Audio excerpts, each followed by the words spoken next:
India में टोपी से फैशन नहीं, पहचान भी है। कहीं धर्म का प्रतीक, कहीं स्टाइल का सिंबल और कहीं धूप से बचाव का साधन। लेकिन क्या आपने कभी सोचा है, अगर कोई आदमी लगातार 2 साल तक रोज कैप पहने तो उसकी शरीर पर क्या असर होगा? भारत में टोपी का अपना एक इतिहास है। गांव में किसान गमछा या टोपी पहनते हैं धूप से बचने के लिए। शहरों में लोग कैप फैशन के लिए पहनते हैं और कुछ जगह टोपी सम्मान और परंपरा का हिस्सा होती है। अब बात करते हैं साइंस की। अगर कोई आदमी रोज टोपी पहनता है तो उसका सीधा असर उसके स्कैल्प यानी सर की स्किन पर पड़ता है। गर्मी और पसीना। टोपी लगातार पहनने से सर में गर्मी और पसीना बढ़ सकता है। हवा का कम सर्कुलेशन। जब हवा सर तक नहीं पहुंचती तो स्कैल्प मॉइस्ट रह सकता है। बैक्टीरिया का रिस्क। पसीना और मॉइस्चर मिलकर बैक्टीरिया और फंगस को बढ़ा सकते हैं।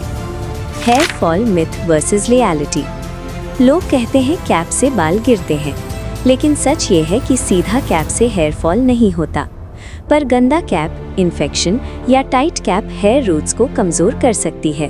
टोपी का असर सिर्फ शरीर पर नहीं, आदत पर भी पड़ता है। कुछ लोग बिना कैप के बाहर निकलना अनकंफर्टेबल महसूस करते हैं। सेल्फ कॉन्फिडेंस कैप से जुड़ा हो सकता है। कई यूथ कैप को अपनी आइडेंटिटी बना लेते हैं।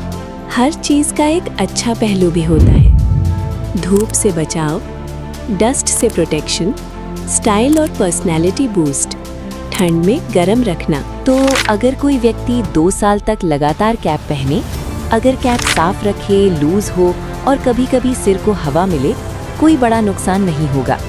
लेकिन अगर कैप गंदी, टाइट और बिना हवा के पहनी जाए, डैंड्रफ, इचिंग, फंगल इन्फेक्शन का रिस्क बढ़ सकता है।